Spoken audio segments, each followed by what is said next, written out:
Everyone, this is Neha Saini in front of you.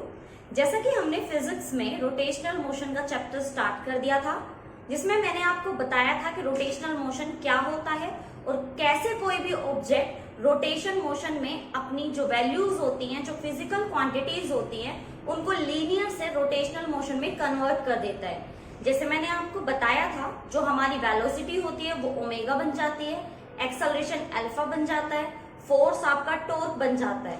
इसमें एक physical quantity आपकी रह गई थी जो एक अलग से ही टॉपिक में आती है। वो टॉपिक जो रोटेशनल मोशन में सबसे इंपॉर्टेंट है।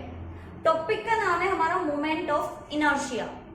अब ये टॉपिक समझाने से पहले मैं दोबारा से आपको ये रिकॉल करा दूं कि हमारा जो रोटेशनल मोशन होता है वो क्या होता है।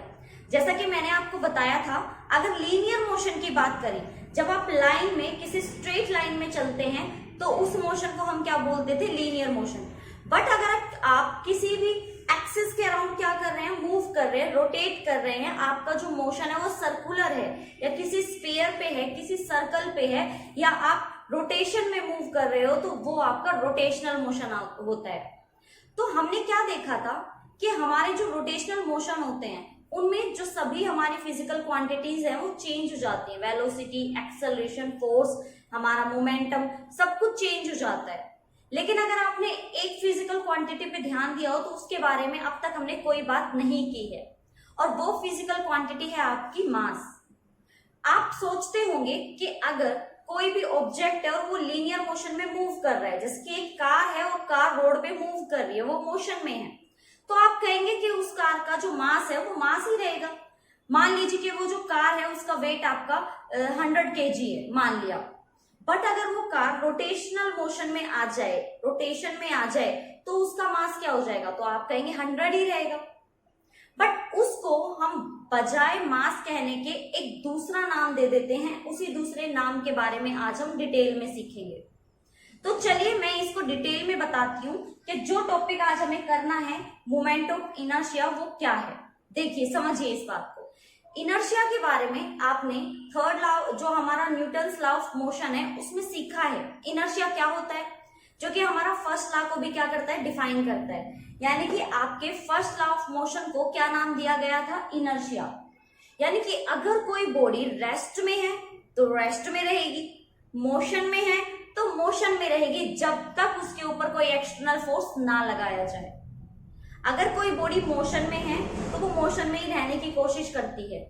हम इन सब के बारे में बहुत से एग्जांपल सीख चुके थे। जैसे मैंने आपको बताया था कि आप अगर किसी ट्री को, किसी पेड़ को पकड़ के हिलाते हैं तो उसकी कुछ पत्तियां आके नीचे गिर जाती हैं। ऐसा क्यों था? क्योंकि जब आप पेड़ को हिलाते हैं तो पेड़ तो मोशन में आ जाता है, बट जो हमारी लीव्स होती है, जो पत्तियां होती हैं, वो रेस्ट में रहने की कोशिश करती है, जिनकी वजह से पत्तियां नीचे आके गिर जाती है। फिर हमने कारपेट का भी एग्जांपल लिया था कि आप एक कारपेट को जब झाड़ते हैं, उसको साफ करते हैं, तो जब आप उसको स्टिक से बीट करते हैं, उस पर मारते हैं, तो जो कारपेट है वो पीछे चला जाता है और जो डस्ट पार्टिकल है वो रेस्ट में रहने की कोशिश करता है। तो इनर्शिया को तो आप पढ़ चुके हैं। तो ये मोमेंट ऑफ इनर्शिया क्या है, ये हमें क्या बताना चाहता है?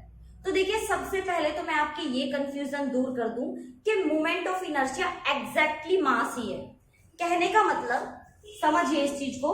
जैसे आपका लीनियर मोशन में डिस्प्लेसमेंट होता है, जिसको आप किससे शो करते हैं, एस से शो करते हैं, और वो डिस्प्लेसमेंट किस में चेंज हो जाता है, थीटा में। ये जो वैल्यूज मैं आपके यहाँ पे लिख रही हूँ, ये आपकी लीनियर मोशन में है, और जो मैं वैल्यूज यहाँ लिख रही हूँ वो आपकी रोटेशनल मोशन में है। तो इस चीज को समझिए कि अगर आपका जो डिस्प्लेसमेंट है वो थीटा में चेंज हो रहा है, वेलोसिटी है वो ओमेगा में चेंज हो रही है, जो आपका एक्सेलरेशन है वो अल्फा में चेंज हो रहा है, मोमेंटम जो है वो आपका एंगुलर मोमेंटम में चेंज हो रहा है, फिर हमने कहा जो फोर्स है वो टॉर्क में चेंज हो रहा है। ये सारी हमने चीजें देखी थी। तो आप इस बात को भी दिमाग में बैठा लीजिए कि जो इनर्शिया है, इनर्शिया, मोमेंट ऑफ इनर्शिया को डिनोट करते हैं भाई आई से, कैपिटल आई से। तो ये जो इनर्शिया है वो आपका एग्जैक्टली क्या है, मास। यानी कि जो रोल लीनियर मोशन में मास करता है ना, मास शो करता है, वही आपका रोटेशनल में क्या बन जाता है, इनर्शिया, मोमेंट ऑफ इनर्शिया। यानी कि लीनियर मोशन में अगर आपकी किसी बॉडी का मास है तो आप उसको किससे डिनोट करते हैं, एम से, और अगर रोटेशनल मोशन में वही मास है, तो उसको किससे डिनोट करते हैं हम? आई से। अब जैसे कि आप लोगों को पता है, अगर मैं ये बताऊं कि आपका v क्या होता है, तो रोटेशनल में इसका जो एक r एक्स्ट्रा आ जाता है, फॉर्मूला क्या बन जाता है? Omega r। ऐसे ही आपके और भी है, सबके साथ क्या लग जाता है? r। यानी कि अगर हम r को, जो हमारा डिस्प्लेसमेंट होता है, जो हमारी परपेंडिकुलर डिस्टेंस होती है, उसको मल्टीप्लाई कर देते हैं तो हमारा फॉर्मूला बन जाता है।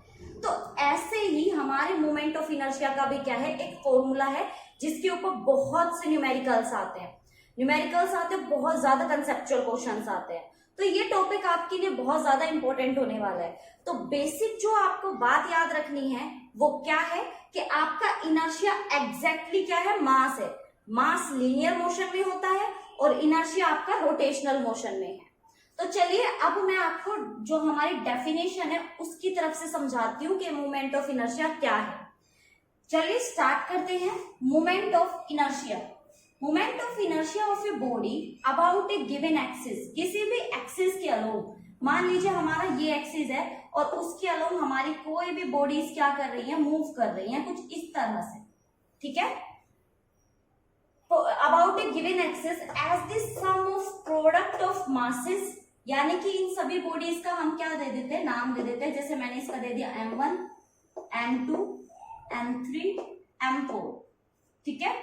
तो product of masses of all the particles, सभी पार्टिकल्स का मास, उनका sum, of the body and square of their perpendicular distance. अब ये स्क्वायर ऑफ परपेंडिकुलर डिस्टेंस क्या है? तो सुनिए, अगर ये आपका एक्सिस है और उसके अलोंग बहुत सारे जो बॉडी है वो क्या कर रही है? रोटेट कर रही है, तो इस एक्सिस से मास की जो परपेंडिकुलर डिस्टेंस होगी उसके बारे में क्या की गई है? यहाँ पे बात की गई है।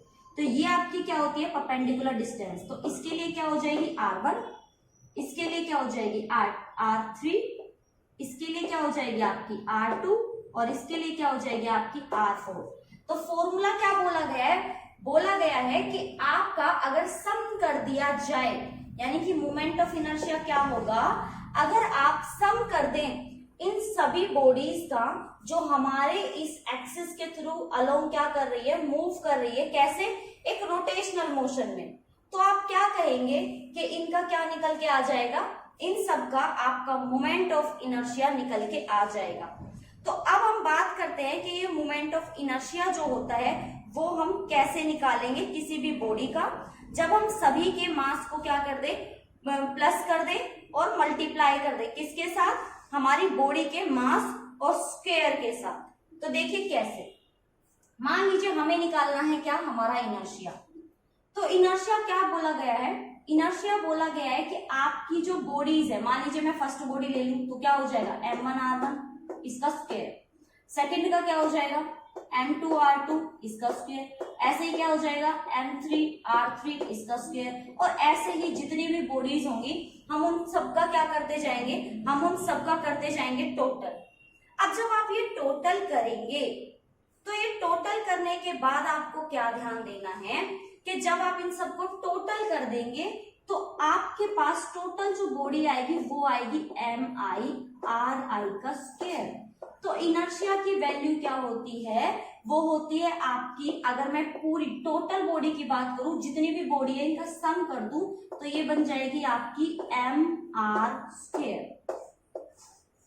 ये होता है आपका मोमेंट ऑफ इनर्शिया का फॉर्मूला, कि अगर आप सभी जितनी भी बॉडीज थी उनका मास का क्या कर दे? मल्टीप्लाई कर दे उनकी जो परपेंडिकुलर डिस्टेंस है उनके साथ, तो आप इन सबका क्या कर सकते हैं? टोटल बॉडीज का टोटल कर सकते हैं। और टोटल करने के बाद टोटल कितनी बॉडीज थी? मान लीजिए वो आई बॉडीज थी। आई आपकी कितनी भी हो सकती है, 5, 6, 7, कितनी भी आप बॉडीज ले सकते हैं। और जब उन सबका टोटल करके आप लिखेंगे तो हमने लिख दिया कि एम आई जो है वो हमने कैपिटल एम ले लिया, यानी कि टोटल मास, और आर आई क्या है? वो हमने ले ली टोटल परपेंडिकुलर डिस्टेंस। जो हमारा फॉर्मूला निकल के आएगा वो क्या आएगा? I is equal to mr²। तो ये तो आपका क्या था? फॉर्मूला है मोमेंट ऑफ इनर्शिया का। और मोमेंट ऑफ इनर्शिया होता क्या है? एग्जैक्टली ये वो ही होता है जो आपका लीनियर मोशन में मास होता है। तो इनर्शिया मास ही है, सिर्फ वो किस में आ गया है? परपेंडिकुलर डिस्टेंस इसमें एक्स्ट्रा आ गई है, यानी कि ये आपका जो है ये एक्स्ट्रा आ गया है। इसलिए आप क्या कह सकते हैं कि MIR का स्क्वायर हो जाता है। तो ये हमारा क्या निकल के आ गया फॉर्मूला, जो कि क्या था, I is equal to MR square.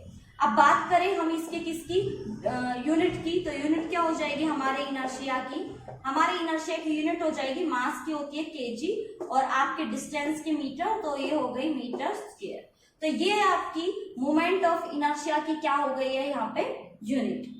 अब आपको एक बहुत ही इंपॉर्टेंट बात मैं बताने वाली हूँ, ध्यान से सुनिएगा, कि जो मोमेंट ऑफ इनर्शिया होता है उसका सबसे ज्यादा जो रिलेशन होता है, जो सबसे ज्यादा हमें देखना है, वो होता है काइनेटिक एनर्जी के साथ। ऐसा क्यों बोला मैंने, क्योंकि आप लोगों को पता है जब लीनियर मोशन होता है तो काइनेटिक एनर्जी क्या होती है, वो होती है आपकी हाफ mv स्क्वायर होती है। तो आपको याद रखना है कि जब आप रोटेशनल मोशन की बात करेंगे तो आपकी काइनेटिक एनर्जी चेंज हो जाती है। कैसे चेंज होती है, काइनेटिक एनर्जी होती है आपकी हाफ mv स्क्वायर। अब जैसे कि हमें पता है कि रोटेशनल मोशन के लिए, यहां मैं लिख देती हूँ, रोटेशनल मोशन के लिए हाफ m आपका क्या हो गया, m हो गया है आपका I, याद रखना है आपको, और v क्या होता है, v होता है हमारा ओमेगा, तो यहाँ क्या हो जाएगा ओमेगा का स्क्वायर। तो आपकी जो काइनेटिक एनर्जी रोटेशनल मोशन के लिए निकल के आएगी, that is half I omega square. I क्या है यहाँ पे बच्चों, I यहाँ पे मास है, वो मास जिसके बारे में क्या की गई है, बार बार बातें की गई है कि आपका I एग्जैक्टली मास ही है, बस इसका फॉर्मूला चेंज हो जाता है जब आप I की वैल्यू रखते हैं, तो वो क्या हो जाता है आपका mr स्क्वायर ओमेगा स्क्वायर। ठीक है, आप चाहे तो वैल्यू रख सकते हैं, वरना कई बार आपके न्यूमेरिकल क्वेश्चन में इनर्शिया दिया हुआ रहता है, तो आपको जस्ट फॉर्मूले में अपनी इनर्शिया की वैल्यू पुट करनी है और आपको आंसर मिल जाएगा। बट कई बार क्या होता है, आपको मास और रेडियस यानी कि आपके परपेंडिकुलर डिस्टेंस दी हुई रहती है, तो आपको क्या करना पड़ेगा, आई की वैल्यू पुट करनी है और देन उसके बाद अपना न्यूमेरिकल क्या करना है, सोल्व करना है।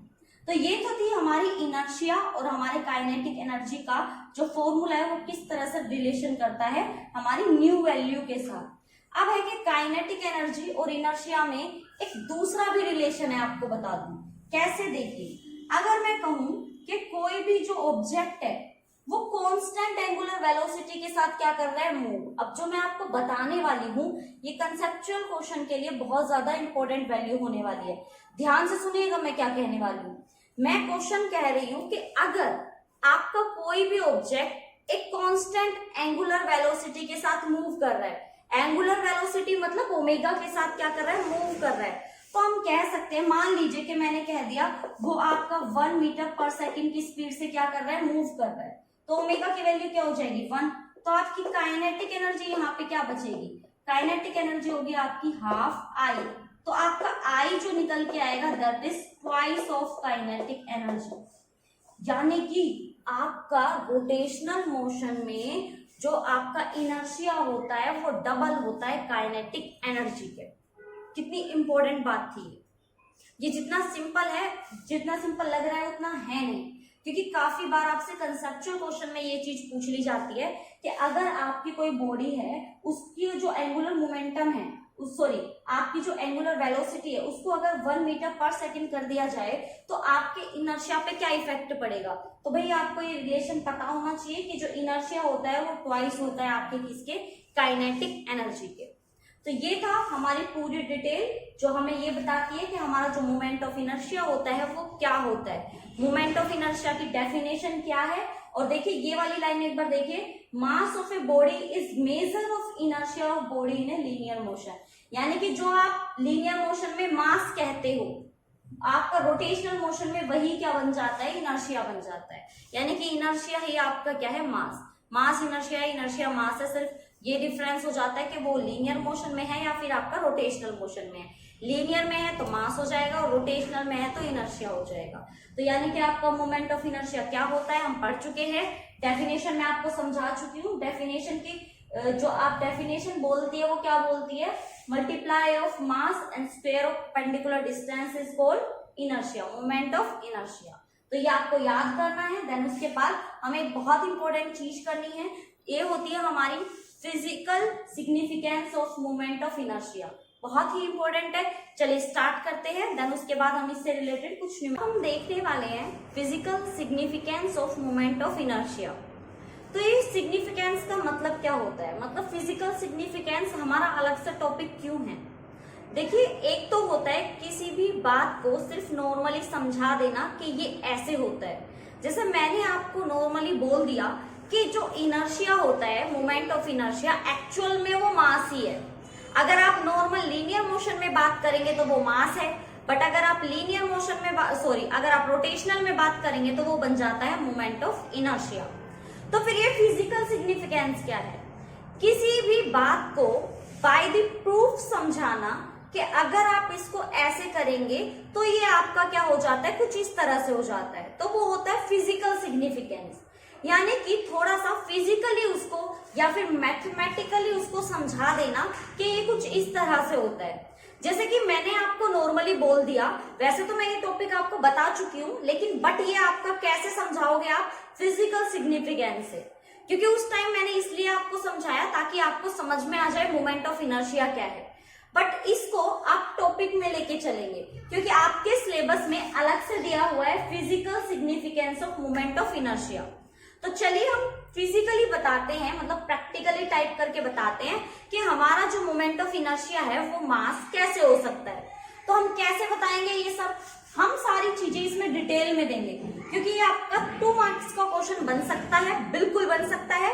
तो इसको अच्छे से किस तरह से आपको अटेम्प्ट करना है वो सारी चीजें भी मैं आपको यहाँ पे अच्छे से बताऊंगी, ताकि आपको कहीं पे भी कोई भी प्रॉब्लम ना हो समझने में या क्वेश्चन को अटेम्प्ट करने में।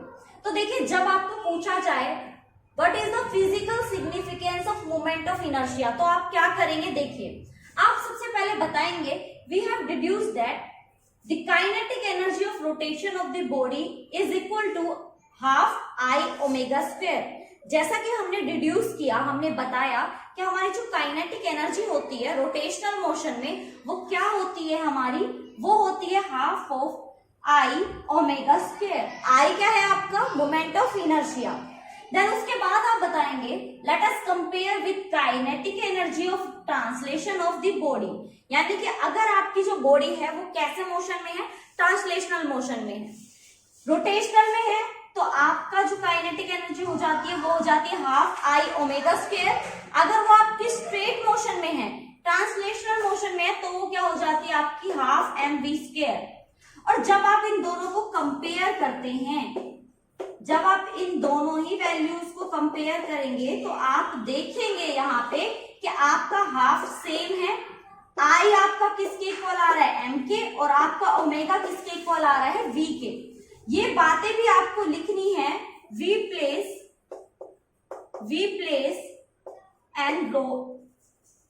Place role in linear motion and omega plays, sorry ये प्लेस आएगा, इसको सही कर लीजिएगा, plays same role in rotational motion. कहने का क्या मतलब है कि जो रोल आपका v वेलोसिटी लीनियर मोशन में प्ले करेगा, सेम रोल आपका ओमेगा प्ले करेगा किसमें, एक रोटेशनल मोशन में। तो आप क्या कह सकते हैं कि जैसे v और ओमेगा है, ऐसे ही आपका जो m है और I है, यानी कि मास जो होता है वो आपका किस में प्ले करता है रोल, एक लीनियर मोशन में। और आपका जो I होता है, मोमेंट ऑफ इनर्शिया होता है, वो सेम रोल जो मास प्ले करता है लीनियर में, सेम रोल प्ले करता है बट किसमें, रोटेशनल मोशन में। तो ये है आपका सिग्निफिकेंस किसका, मोमेंट ऑफ इनर्शिया का, कि जो इनर्शिया है वो एग्जैक्टली मास ही है बट वो थोड़ा सा मोशन में डिफरेंस आ जाता है, एक लीनियर मोशन में आता है और एक आपका रोटेशनल मोशन में आता है। तो यहाँ पे आपको क्या लिखना है, वी कंक्लूड दैट, हमने इन दोनों को कंपेयर करने से क्या पता लगाया, moment of inertia plays same role in rotational motion as mass plays in linear motion. यानी कि जो लीनियर मोशन में मास प्ले करेगा रोल, सेम रोल आपका इनर्शिया प्ले करेगा किसके अंदर, रोटेशनल मोशन में। तो ये था हमारा क्या सिग्निफिकेंस। इसके बाद जब आप इस क्वेश्चन को अटेम्प्ट करेंगे उसके बाद आप इसकी यूनिट देंगे कि हमारा जो इनर्शिया होता है, मोमेंट ऑफ इनर्शिया, जिसकी क्या फॉर्मूला होता है mr², इसकी यूनिट क्या होगी आपकी, वो होगी आपकी kg/m²।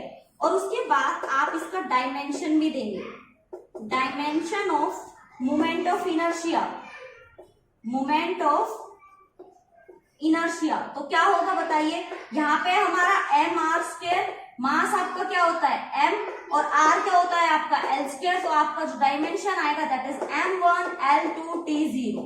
जबकि आपका जो मास होता है अगर लीनियर मोशन में उसका हम डायमेंशन देखें तो ओनली m आएगा, m1 l0 t0।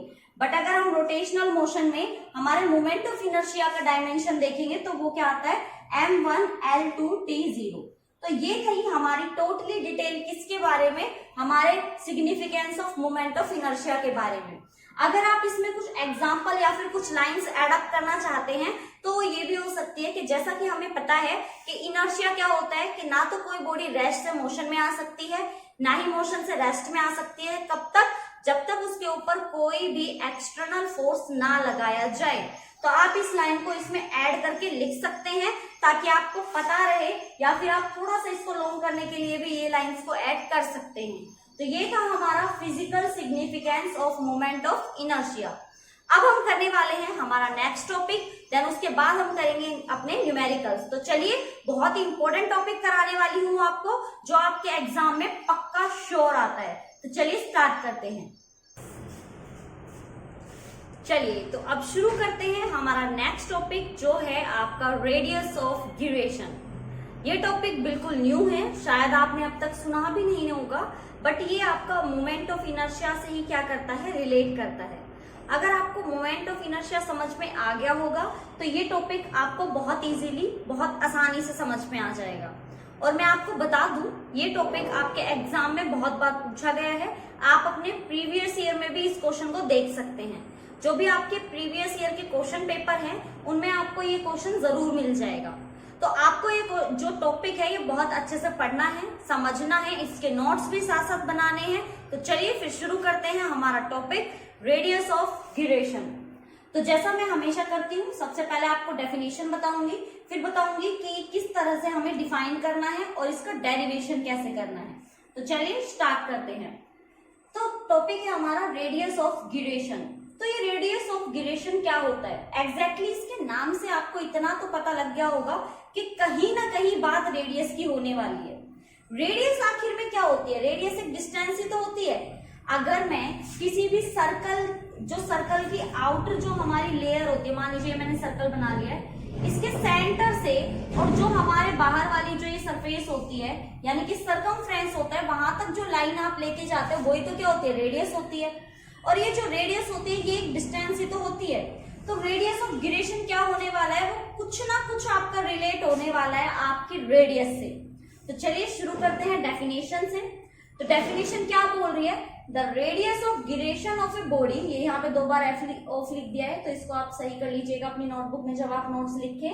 A radius of gyration of a body about any axis, यानी कि अब चलिए मैं इसको डायग्राम के थ्रू आपको साथ साथ बताती हुई चलती हूँ। आपको क्या करना है, एक रेडियस, एक मतलब एक्सिस ले लेना है। मान लीजिए मैंने एक्सिस ले लिया जिसका नाम मैं दे देती हूँ यहाँ पे एक्स और वाई, ठीक है। तो फिर बोल रहा है is the perpendicular distance of A point P.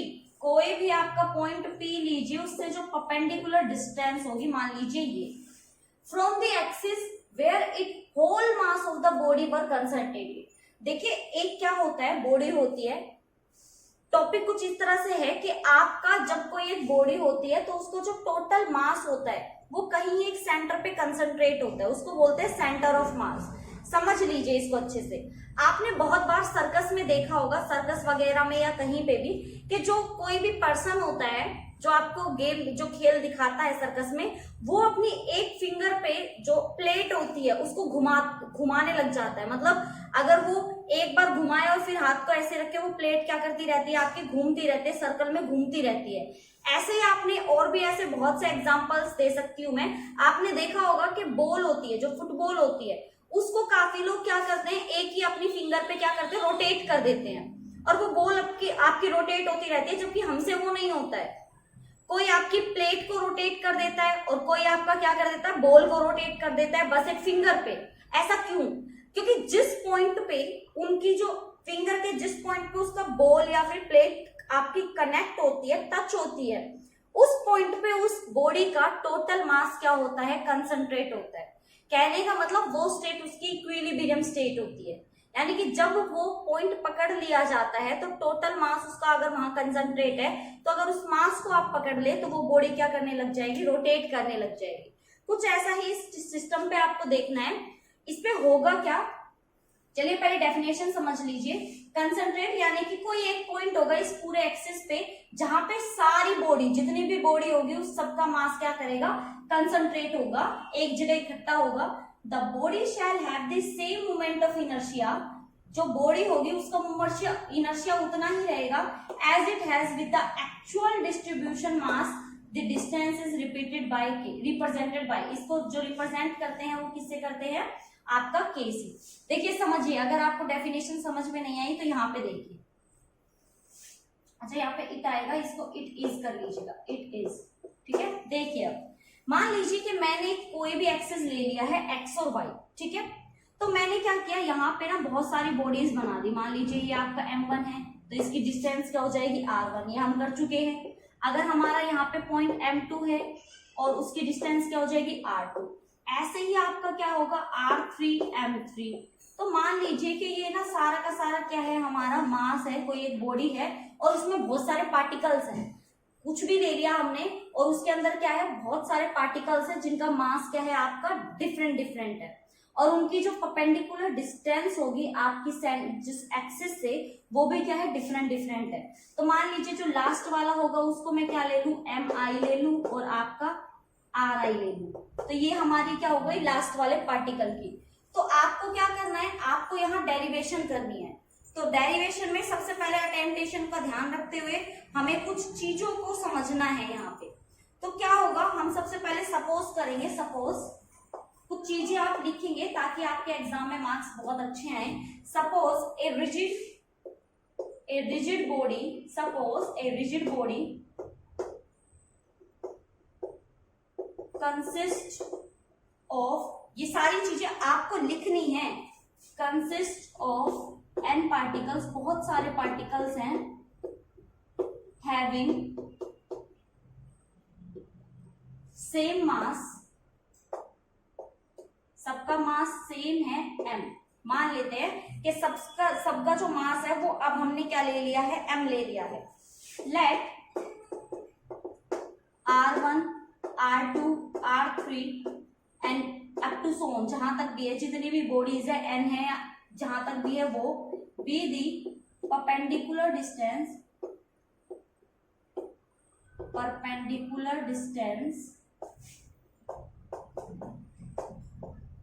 From the axis. मान लेते हैं कि r1, r2, r3 ये क्या है, आपकी परपेंडिकुलर डिस्टेंस है। तो हमें क्या पता है, मोमेंट ऑफ इनर्शिया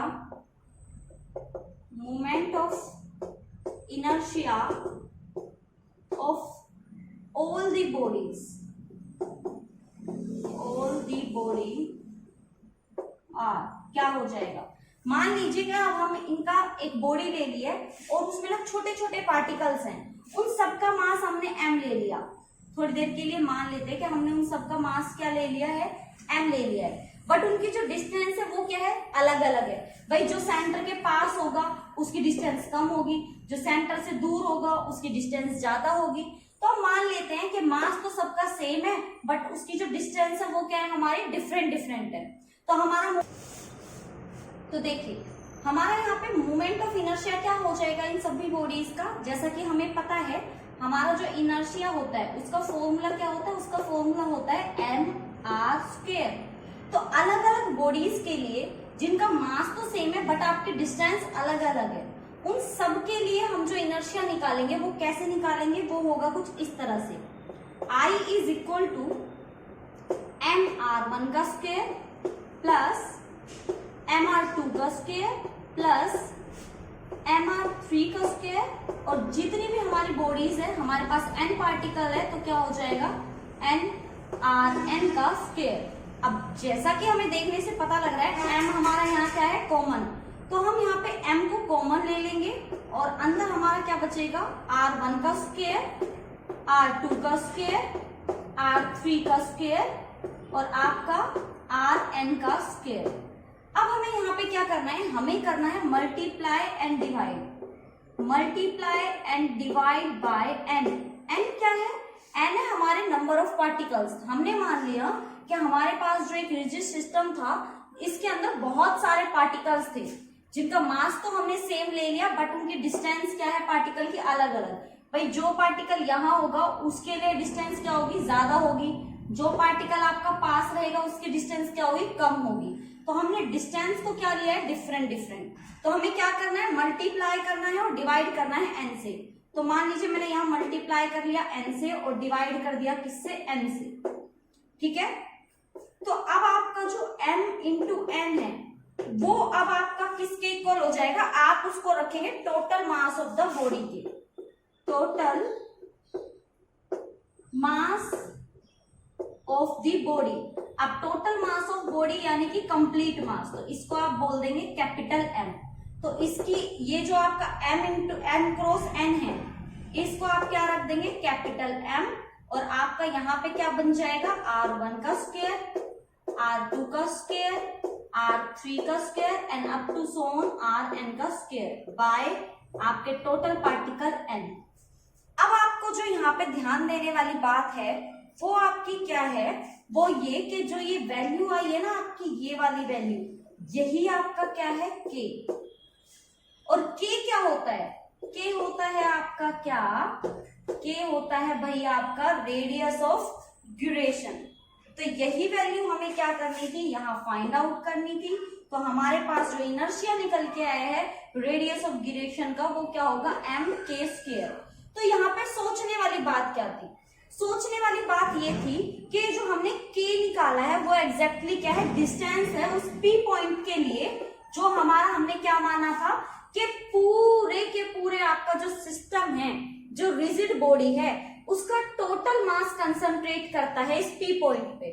और अगर इस p पॉइंट से हम किसी भी पार्टिकल की टोटल पार्टिकल की डिस्टेंस अगर निकाल के लाते हैं तो वो होती है हमारी क्या, रेडियस ऑफ गिरेशन। यानी कि कोई एक पॉइंट है इस पूरे सिस्टम के लिए जिसका मास हमारा क्या है, कंसंट्रेट, और जो हमारा पार्टिकल से टोटल डिस्टेंस होगी वो ही हमारी क्या होगी, रेडियस ऑफ गिरेशन। तो रेडियस ऑफ गिरेशन जो आपकी निकल के आई है वो रेडियस ऑफ गिरेशन आपकी क्या है, जो आपकी डिस्टेंस का स्क्वायर है, डिस्टेंस का स्क्वायर सभी का प्लस और डिवाइड बाय टोटल पार्टिकल से, तो आपका क्या निकल के आ जाएगा, रेडियस ऑफ गिरेशन। बिल्कुल आसान था, मैंने कुछ भी नहीं किया। सबसे पहले हमने क्या किया, एक बॉडी ले ली, बॉडी में हमने बहुत सारे पार्टिकल्स ले लिए, इन पार्टिकल्स के मास हमने सेम ले लिए बट डिस्टेंस सबकी अलग अलग ले ली। फिर हमने निकाला मोमेंट ऑफ इनर्शिया, इनर्शिया हमारा क्या होता है, एम आर का स्क्वायर। तो हमने first particle, second particle, third particle और एन पार्टिकल के लिए मोमेंट ऑफ इनर्शिया निकाल लिया। फिर जो हमें स्टेप याद रखना है रेडियस ऑफ गिरेशन निकालने के लिए वो क्या है कि आपको मल्टीप्लाई और डिवाइड करना है बाय एन। तो मैंने मल्टीप्लाई कर दिया और डिवाइड कर दिया। फिर मैंने कहा जो आपका स्मॉल एम और एन है ये दोनों टोटल बॉडी का मास है, पूरी जो बॉडी है इसका जो मास है वो क्या है, कैपिटल एम। तो हमने इसको m रख दिया और जो हमारी की वैल्यू बच गई इसी का ही नाम, यानी कि इसी डिस्टेंस का नाम टोटल पार्टिकल की डिस्टेंस बाय टोटल पार्टिकल जब हमने किया तो हमारी क्या निकल के आई, k, यानी कि रेडियस ऑफ गिरेशन। तो ये था हमारा टोटल क्या, जो हमारा रेडियस ऑफ गिरेशन था। और हाँ, इस पे आपको एक वैल्यू और याद रखनी है जो कि आपका कंसेप्चुअल क्वेश्चन है, क्या कि जो आपका रेडियस ऑफ गिरेशन होता है वो डिपेंड करता है साइज एंड शेप पे। यानी कि अगर आपसे ये पूछा जाए कि आपकी मान लीजिए फर्स्ट बॉडी है उसका साइज बता दे कोई कि इतना है और कोई बता दे इतना है, तो इन दोनों में से रेडियस ऑफ गिरेशन किसका होगा, तो जिसका भी आपका साइज शेप ज्यादा होगी, बड़ी होगी, उसका रेडियस ऑफ गिरेशन क्या आएगा, आपका ज्यादा आएगा। यानी कि रेडियस ऑफ गिरेशन जो होता है वो टोटली डिपेंड करता है किस पे, आपकी शेप पे और साइज पे। तो ये तो था हमारा क्या, इस पे हमारा रेडियस ऑफ गिरेशन। अब हम इससे रिलेटेड जितने भी हमारे न्यूमेरिकल्स हैं जो इनर्शिया पे डिपेंड करते हैं, जो इनर्शिया के फॉर्मूला से जो आपके सॉल्व होंगे, उन सभी न्यूमेरिकल्स को अच्छे से देखेंगे, समझेंगे, करके देखेंगे। तब तक आप अपनी ये डेरिवेशन जो है इसको नोट डाउन कर लीजिए, नोट्स बनाइए, और हाँ इन सब को खुद से एक बार करके जरूर देख लीजिएगा ताकि आपको बाद में प्रैक्टिस। चलिए स्टार्ट करते हैं हमारे न्यूमेरिकल्स जो कि रिलेट करते हैं हमारे मोमेंट ऑफ इनर्शिया से। तो चलिए शुरू करते हैं। सबसे पहले हम हमारे न्यूमेरिकल की जो स्टेटमेंट है वो देखेंगे, देन उसके बाद जो भी हमें गिवन वैल्यूज होंगी वो लिखेंगे, फिर उसके बाद स्टार्ट करेंगे हमारे न्यूमेरिकल का सॉल्यूशन। तो चलिए शुरू करते हैं। स्टेटमेंट में क्या दिया हुआ है, moment of inertia of a circular ring about an axis passing through the center and perpendicular to its plane। यानी कि हमारे पास एक रिंग है जो कोई भी आपके जो हमारे ये एक्सिस होता है इसके परपेंडिकुलर क्या है, इसकी डिस्टेंस है, और इस एक्सिस के थ्रू ये रिंग क्या कर रही है, मूव कर रही है कुछ इस तरह से। तो फिर बोल रहा है जो इसका इनर्शिया है वो आपको ऑलरेडी गिवन है जो कि आपका दिया गया है 200 ग्राम सेंटीमीटर स्क्वायर। देन उसके बाद जो हमें रेडियस गिवन है यहाँ पे, यानी कि आपके आर की वैल्यू जो गिवन है इट इज 5 सेंटीमीटर। बोल रहा है कैलकुलेट मास, कैलकुलेट मास, आपको मास बताना है। तो बहुत ही इजी सा न्यूमेरिकल है, अगर आपको न्यूमेरिकल में फॉर्मूला याद होता है तो हम कर देते हैं, अदरवाइज प्रॉब्लम हो जाती है। बट हमें तो पता है, वी नो दैट, हम क्या जानते हैं, we know that I is equal to mr square। हमारा जो इनर्शिया है वो ऑलरेडी हमें यहाँ पे गिवन है, मास हमें फाइंड आउट करना है, और रेडियस आपको कितनी दी गई है, रेडियस हमें दी गई है 5। तो हमारा यहाँ पे क्या हो जाएगा 200/5 का square is equal to mass 200, और आपका 5 का स्क्वायर कितना होता है 25। तो आपका जो मास निकल के आएगा वो निकल के आएगा आपका 8 ग्राम। जैसा कि हम सब लोग देख पा रहे हैं सेंटीमीटर सेंटीमीटर, जो आपके यहाँ पे यूनिट यूज की गई है न्यूमेरिकल में वो सब सीजीएस यूनिट है। तो सीजीएस है इसलिए हमने यहाँ पे जो यूनिट लिखी है मास की वो कितनी लिखी है, ग्राम। तो आपका मास कितना है यहाँ पे 8 ग्राम के इक्वल आ चुका है। तो ये हो गया हमारा यहाँ पे हमारा जो मास था, यानी कि हमारा फर्स्ट जो न्यूमेरिकल था उसका कैलकुलेशन। अब हम देखेंगे कि हमारा जो सेकंड न्यूमेरिकल है उसमें हमें क्या क्या गिवन वैल्यूज दी गई हैं और हमें उनको कैसे सॉल्व आउट करना है। तो चलिए शुरू करते हैं। सबसे पहले हम हमारे न्यूमेरिकल में स्टेटमेंट पढ़ेंगे। तो हमें जो गिवन वैल्यू है वो क्या है, a uniform circular disc and a uniform circular ring.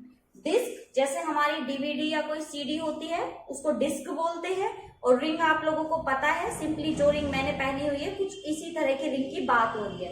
तो यहाँ पे आपको क्या बोल रहा है, ए यूनिफॉर्म सर्कुलर डिस्क, यानी कि जो डिस्क है उसका आपको इनर्शिया निकालना है, और जो रिंग है उसका आपको क्या निकालना है, यहाँ पे इनर्शिया निकालना है। तो चलिए स्टार्ट करते हैं। हमें क्या बोला गया है सॉरी, जो हमें मास दिया गया है, मास दिया गया है हमें 10 kg का। डायमीटर जो आपको डायमीटर दिया गया वो दिया गया है 1 मीटर का, और पूछा गया है कि आपका इनर्शिया क्या होगा। आपका इनर्शिया यहाँ पे पूछा गया है किस किस के लिए, डिस्क के लिए, और इनर्शिया पूछा गया है आपका रिंग के लिए। तो आपको ये डिफरेंट वैल्यूज बतानी है। तो बताइए क्या ये इतना इजी है जितना दिख रहा है?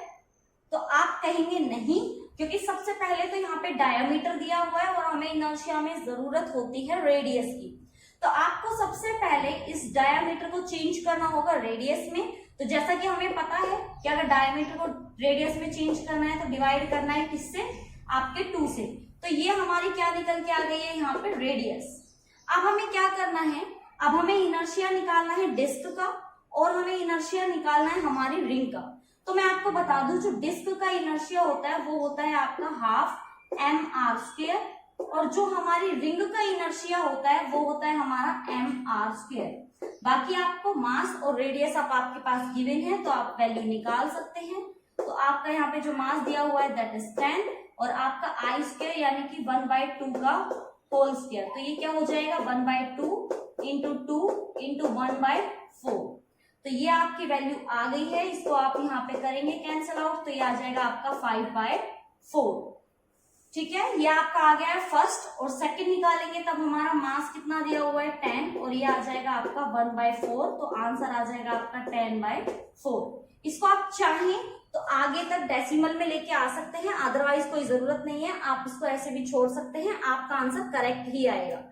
तो ये थे हमारे 2 टाइप्स के मोमेंट ऑफ इनर्शिया से रिलेटेड क्वेश्चंस जो आपको नोट डाउन करने हैं, इनकी प्रैक्टिस करनी है अच्छे से। एक एक न्यूमेरिकल को, 2 न्यूमेरिकल मैंने कराया, दोनों को आप लिखेंगे, उसके बाद प्रैक्टिस करेंगे। और जो 2 टॉपिक मैंने आज आपको कराए हैं, मोमेंट ऑफ इनर्शिया का और रेडियस ऑफ गिरेशन का, वो दोनों ही आप नोट्स बनाएंगे, अच्छे से समझेंगे, करेंगे। देन उसके बाद मिलते हैं हमारी नेक्स्ट वीडियो में। तब तक के लिए नोट्स बनाइए, पढ़िए, और हाँ, आज आप बिना सब्सक्राइब करे नहीं जाएंगे, चैनल को सब्सक्राइब करना मत भूलिएगा और मुझे बताना जरूर कि जो मैंने कल आपको होमवर्क दिया था वो आपने किया या नहीं। तो चलिए मिलते हैं नेक्स्ट